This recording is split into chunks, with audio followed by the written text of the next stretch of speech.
আইসিসির বৈশ্বিক আসরে হতাশা কাটাতে পারছে না পাকিস্তান। টানা চতুর্থবারের মতো তারা সেমিফাইনালে উঠতে ব্যর্থ হয়েছে। 2026 টি-20 বিশ্বকাপে সুপার 8 পর্ব থেকে বিদায় নিতে হয়েছে দলটিকে। এমন প্রেক্ষাপটে কঠোর পদক্ষেপ নিয়েছে পিসিবি। গণমাধ্যমের খবরে বলা হয়েছে, বিশ্বকাপের প্রত্যাশিত ফল না পাওয়ায় স্কোয়াডের প্রত্যেক খেলোয়াড়কে 50 লাখ পাকিস্তানি রুপি জরিমানা করা হয়েছে। এটি শৃঙ্খলাজনিত কারণে নয়, শুধুই পারফরমেন্সের ভিত্তিতে নেওয়ার সিদ্ধান্ত।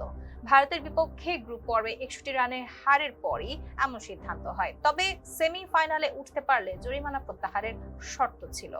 দ্বিতীয় রাউন্ডে পৌঁছালেও নিউজিল্যান্ডের বিপক্ষে ম্যাচ বৃষ্টিতে পরিত্যক্ত হয়। পরে ইংল্যান্ডের কাছে হার এবং শেষ ম্যাচে শ্রীলঙ্কার বিপক্ষে পর্যাপ্ত বড় জয় না পাওয়ায় নেট রান রেটে পিছিয়ে পড়ে পাকিস্তান।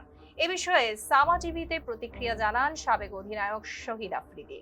তার মতে, এমন সিদ্ধান্তে কাঙ্ক্ষিত পরিবর্তন আসবে না, বরং ব্যর্থ খেলোয়াড়দের ঘরোয়া ক্রিকেটে পাঠিয়ে দীর্ঘমেয়াদী পুনর্গঠনের উদ্যোগ নেওয়া উচিত।